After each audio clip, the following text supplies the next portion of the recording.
على الحبيب محمد عليه أفضل الصلاة والسلام، ونبدأ على بركة الله. في شابين من الهند زملاء في العمل ويسكنوا مع بعض في غرفة. يقولوا أنهم في الفترة الأخيرة كانوا يحسوا بأشياء غريبة تحصل معهم وهم نايمين، وقرروا أنهم يحطوا كاميرا مراقبة في غرفتهم، بحيث أنه لو حصل شيء معهم وهم نايمين يقدروا يشوفوا اللي صار عن طريق الفيديو اللي صورته الكاميرا. وبالفعل الكاميرا التقطت هذه المشاهد المخيفة.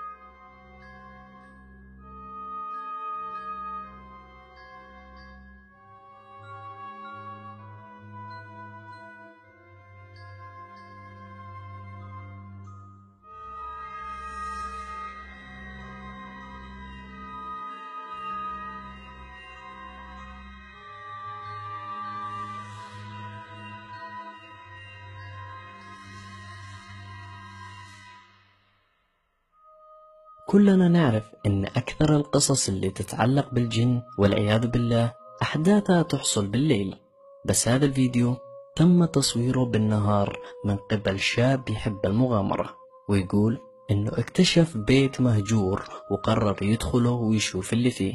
وأثناء البحث فجأة كاميرته التقطت شيء غريب ومخيف، ما أدري إيش كان بالضبط. أترككم مع الفيديو.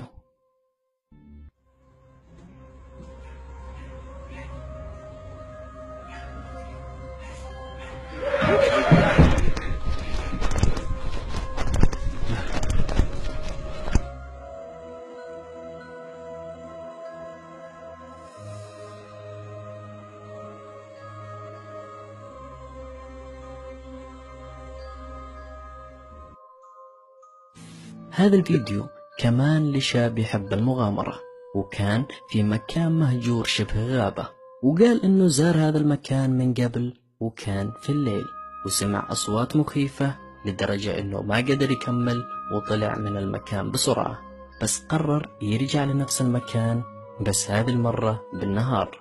رجع الشاب وحصل بيت مهجور، بس قبل ما يدخل للبيت شاف حفرة مغطاة بالخشب، وقرر يلقي نظرة ويشوف ويش داخل الحفرة، وصار اللي صار.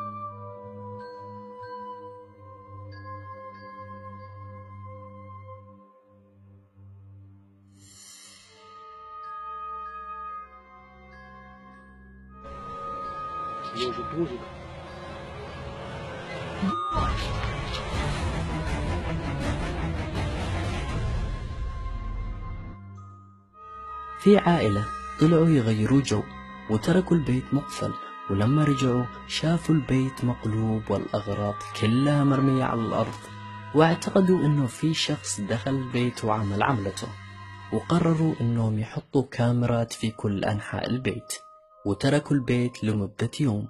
ولما رجعوا وشافوا الفيديو هذه كانت المفاجأة.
هذا الفيديو ضحكني أكثر من ما خوفني. تم تصوير هذا الفيديو من قبل شخص كان راكب سيارته وهو ماشي في الطريق، شاف رجال ماشي بدون رأس وطلع موبايله بسرعة وبدأ يصوره. أترككم مع الفيديو.